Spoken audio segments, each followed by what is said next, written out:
Welcome to the show. I am your host, Todd Dallas Lamb, and you're listening to On the Clock.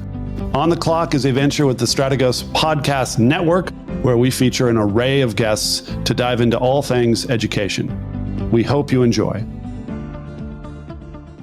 Welcome back to On the Clock. I am your host, Todd Dallas Lamb. With me today is TJ Parks, Superintendent of Hobbs Municipal School District in Hobbs, New Mexico. TJ, thank you so much for being on the clock with me.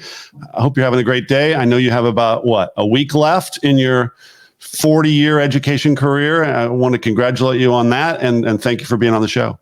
Thanks, Todd. It's a pleasure to be here, and I'm really excited about having this conversation. Well, as I mentioned in the pre-podcast chat that we had, I speak to a lot of young superintendents who have a long runway ahead of them, hopefully. You are wrapping up, as I said, a 40-year career in education. You've been a superintendent for 20 years. I'm hoping we can talk today about some kind of lessons learned and looking back at where education was when you joined and what it looks like going forward, and maybe some thoughts for superintendents who are just starting the journey. Absolutely. I do want to give a precursor to a lot of my comments. I will tell you that the majority of my thoughts and practices are based on experience. I don't disregard research. I think everybody needs to look at research, but I think one of the things that we've done is we've spent too much time saying this has to be research-based rather than looking at how does it really work. And through 40 years of experience, 20 years as superintendent, I can tell you there's some things that research that's out there may work in a certain place, but it may not work in my place. So if people challenge some of my comments, it's based on my experience, may be different from where they're at, but I don't get hung up in everything that's research-based. So just want to have precursor. Well, absolutely. And, sometimes I wonder if people who want to dive into research are making it too complicated. I mean, education it shouldn't be this tough, right? Like, you learn to read. How do you read? Phonics seems like a great way to get started. And then we have a battle over that. Mathematics, it shouldn't be that complicated. Other countries do this all the time. We used to do it really well. Sometimes I wonder if we're not getting too bogged down in the details and just focusing on the old 3 R's. Well, I'm a big firm believer, in simplicity. It's you do what you do, I believe you can get way too complicated in life. Basketball is a perfect example. I mean, how do you win a basketball game? You score one more bucket than the other team. We spend a lot of time, diving into X's and O's, and the reality is kids need to learn to shoot the basketball.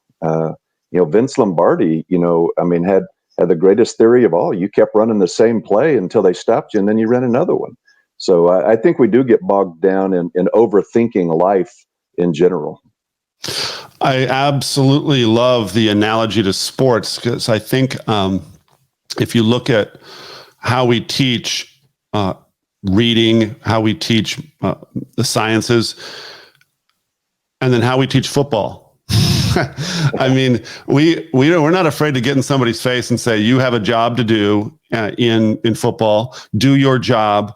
And we really kind of fuss around the edges with regards to learning how to read, learning how to do math, and everybody's a winner. I wonder if we couldn't take a lesson from sports and apply that to education.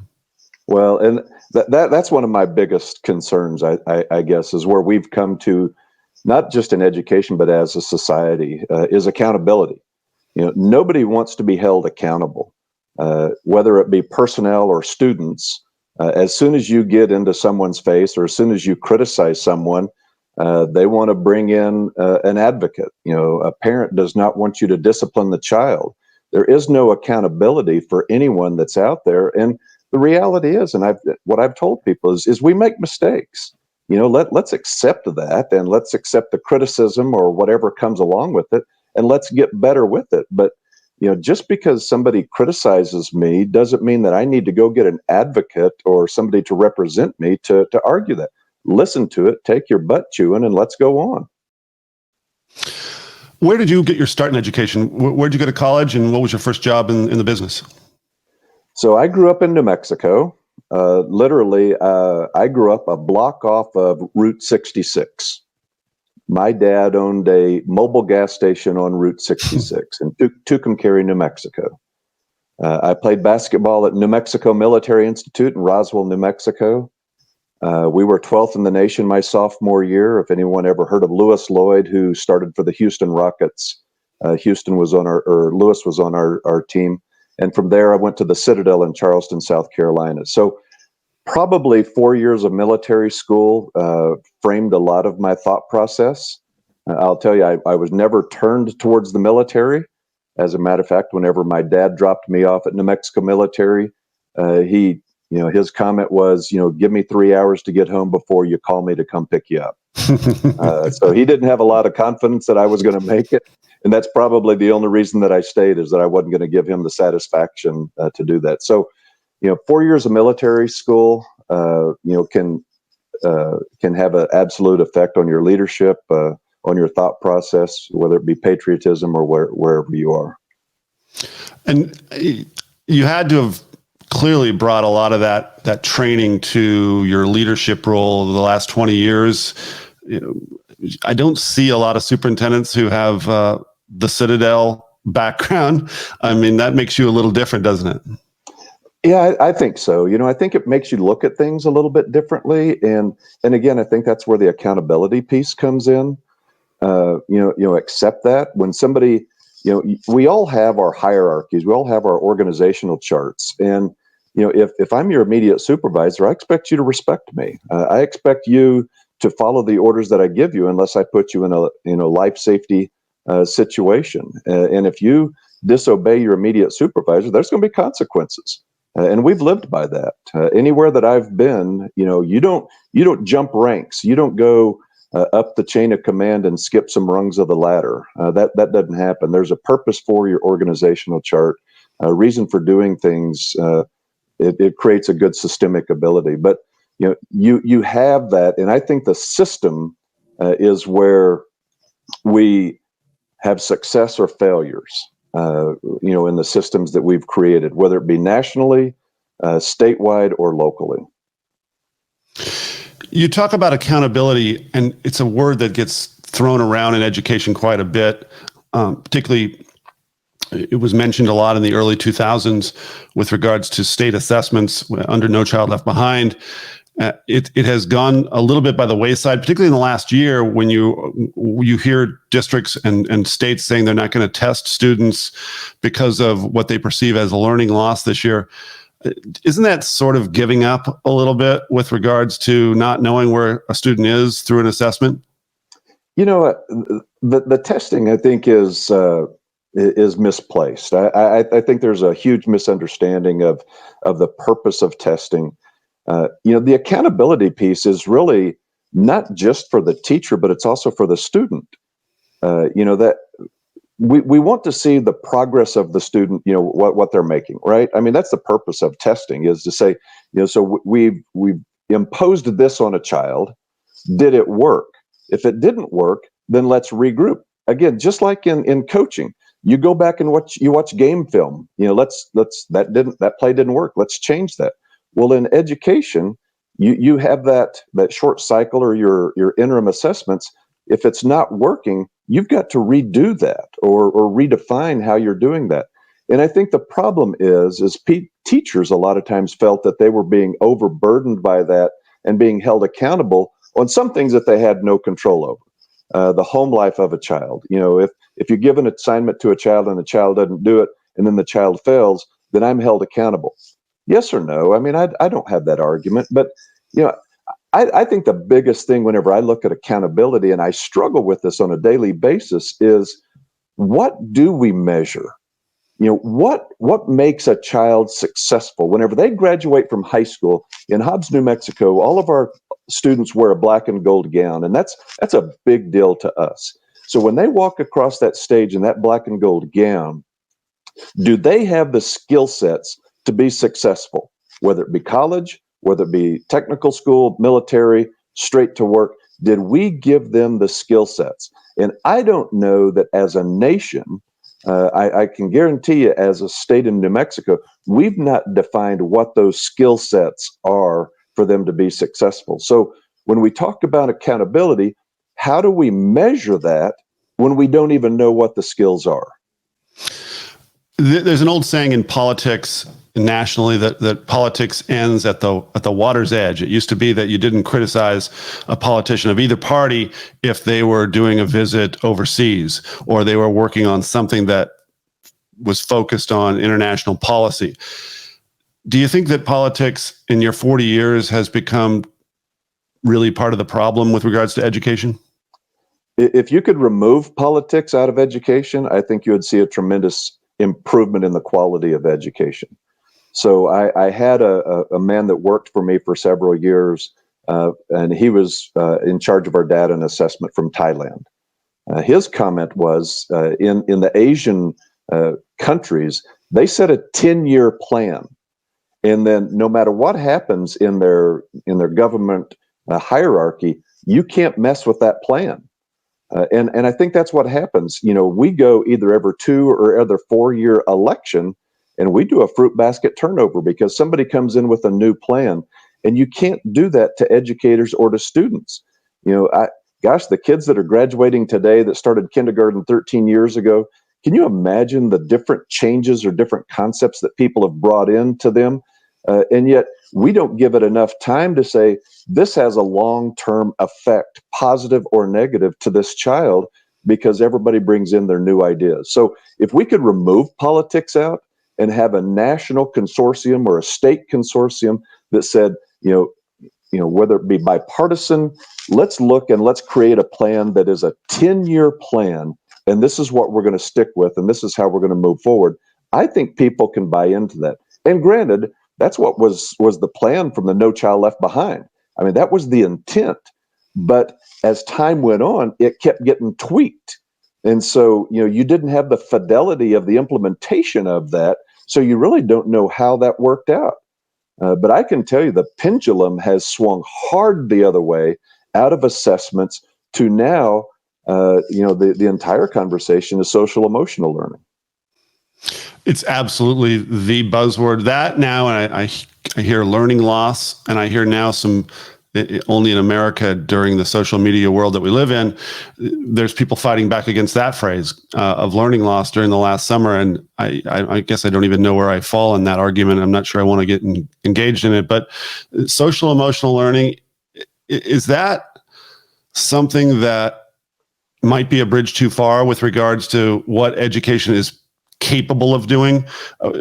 Originally, I think conceived this system of education was put together with some assumptions that the social emotional part was mom and dad, and now you're starting to dive into things that used to be mom and dad stuff, and now it's the school's business to figure out how to smooth the edges on social and emotional issues of a student. Are we even capable of doing that? Well, and here's where, as I warned you before, my political incorrectness will come forward.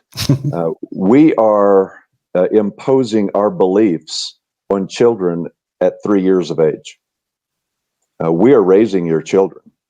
And if you live in a community that you don't agree with how that school system is being handled, your child is receiving information from 3 through 18 or 19 years of age. Whether directly or indirectly, those beliefs are being pushed out there. You know, I've seen some really good things happen with preschool, with early childhood, but the amount of money that's being pushed in there, there's also a lot of research that says after the 3rd grade, some of those gains are fading away. So I think we need to redefine that. Again, it's all about the quality of the instruction. If you're only doing childcare, then that's what you're going to get. If you're actually doing academic instruction, then you're going to get academic instruction. As far as social emotional, I'm a firm believer that, you need to teach kids, and they call them the soft skills. I know that there's other terminologies on that now, but show you my age. But kids need to learn how to interact with other kids. If you go to a homogenous school, if you go to a private school and everybody looks like you and acts like you and is in the same socioeconomic boundaries that you are in, when you get thrown out into the real world, are you going to be able to handle those other people? That's the thing that I love about public education is you may be sitting next to a child that lives in poverty, or you may be sitting with a child who lives in $1 million home. And you've got to be able to handle those types of scenarios. That, to me, is social emotional learning. Teaching people how to handle things, how to have a conversation without screaming at each other, how to have a conversation and say, you know what, you may be right in your mind, I may be right in my mind, and we can be okay thinking different thoughts. We don't have to think alike, but we don't have to scream and yell and hurt each other physically or mentally to agree to disagree. And I think that's one of the biggest life lessons that we can learn. I've seen so many kids that are average or below average academically, but when they graduate from high school and they come back and visit with me years later, they're very successful. They may be a welder, they may be a pipe fitter, they may be a plumber, or they may be a doctor. But their academic performance in school may or may not have had a great impact on how they matured as adult. And so the accountability piece I go back to, I don't know that we know what to measure when we say, the kids are doing well in school. I think the way that you tell whether a school is performing is you look at how did their graduates do. 10 years down the road, you do a survey or you find all of those kids who graduated from Hobbs High School, and if they're being successful out in the world, Hobbs High School did a good job of that. If you've got the vast majority that are living in poverty, that can't find a job, that are not being positive to society, then we didn't do our job. And so I think the day-to-day accountability is really hard to measure. Well, we get back to football. Do your job, right? And it sounds like for 40 years, TJ, you have really put your back into doing your job as an education leader. Finally, I'll just ask, tell me a little bit about Hobbs, New Mexico. What makes Hobbs special? Hobbs is a great place. So if you don't know where we are, we're in the far southeastern corner of the state. Our school district boundary is literally next to the Texas state line. So we have a lot in common with the state of Texas. We are an oil and gas community. Lee County is the largest oil producing county in the nation. Again, that has a huge impact on who we are, what we are. One of the greatest things we've got going, and I'm really excited, we're in the middle of building a $50 million career technical center for our kids. And one of the largest aspects of that is going to be a energy sector. We did a public-private partnership where we got $30 million from the private industry to help us build that. Wow. And again, I'm going to say this, I think that's the way that things need to be done. I don't think we need to tax our taxpayers anymore. We need to look at public-private partnerships so everybody learns and gains a benefit from that. But I'm not a pro-tax person. TJ, what's next for you? Retirement? I can't see you just playing golf every day. What are you going to do next? That's the $1 million question, and that's what people keep asking me. And of course, my contract goes through June 30th. And right now, I know that I've got some consulting work to do for the state of New Mexico with some new superintendents, but beyond that, I got nothing. I mean, I'm going to wake up July 1, look at the clock, and wonder what in the world is going on. But I agree. For my wife's sake, I can't stay at the house. For 40 years and doing this work, it has kept us alive and going, and I'm going to have to do something. And again, I'm open to a lot of things, but right now, the pandemic and what's gone on has worn me out. I'm tired. I'll be honest, and need to take a break, and need to, whether that be one day or 1 month, whatever. I don't know what that looks like, but need to step back, relax a little bit, just for mental and physical well-being, and regroup. But I do. I love kids. I love education. I think that is my passion. That's what I want to do. And so if I can help someone or some organization, I will continue to do that no matter what, because I think education is the key to our public, of our free society. If we fail in education, we are going to fail our society and the American dream. TJ, finally, how would folks get a hold of you if they wanted to pull you in and bring in that 40 years of wisdom? Are you on LinkedIn? What's a good way to reach out to you? So I am on LinkedIn, Facebook. I do have a Twitter account, and literally, my email address is tjparks76@gmail.com. And I'm not afraid to give my cell phone out. My cell phone is my lifeline, just like everyone else. And that's 575-441-7952. And again, if people just want to sit and chat, I love to talk. I love to talk about education. I love problem solving. Love to listen to what other people have to offer. And that's the way you learn. And literally, you need to listen to opposing views. If everybody I worked with thought the same way I did, then I don't need to hire anybody, right? You're right. You need to hear opposing views and be able to critically think. TJ Parks is the superintendent for the time being, another week or so in Hobbs Municipal School District. TJ, thank you for all you've done. Thank you for today. You, sir, are a steely-eyed missile man.